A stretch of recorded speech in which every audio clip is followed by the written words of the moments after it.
So starting off in this variation of the deadlift, going to be using a support, and I've conveniently got myself a upright here within the squat rack. But you could be using something within holding onto the inside of the doorway, or it could be holding a little bit lower on top of a chair or kitchen worktop. Just something that you'll be able to support yourself, but you're able to put yourself in a position so you're able to move. So there's lots of different ways of doing it. It's just a case of finding a position that works for you. The important thing though is that we're looking to move through that hip in that hinging pattern. So we want the majority of the movement through the hip and not so much the knee. So if we look at this angle here,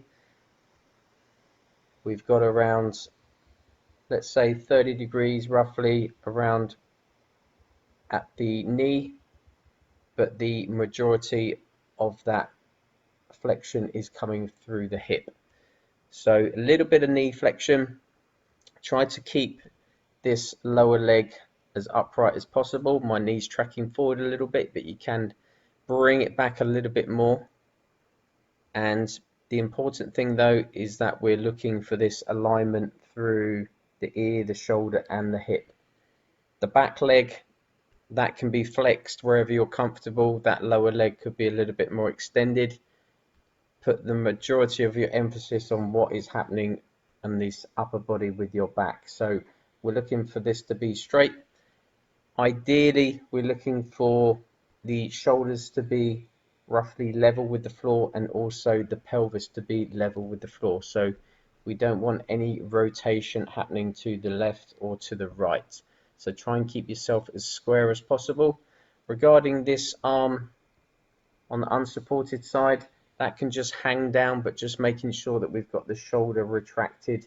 So don't let the shoulder shrug up towards the ear, because there will be a time when you're holding onto an external load. So we want to be making sure that that arm hangs down, but it is in a stable position.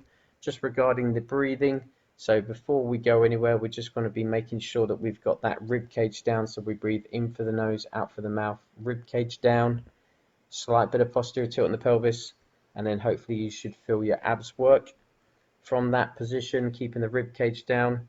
So we're going to breathe in again through the nose, forming the brace, and then as you're coming out of the movement, that's when we're going to breathe out through the mouth. And when you do drive up from this flex position, just coming heel heavy, so driving out with the heel of the foot up to the top.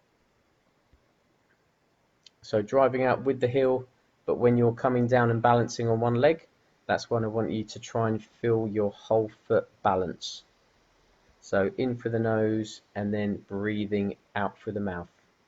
Keeping this alignment through the spine, particularly keeping that chin tucked in.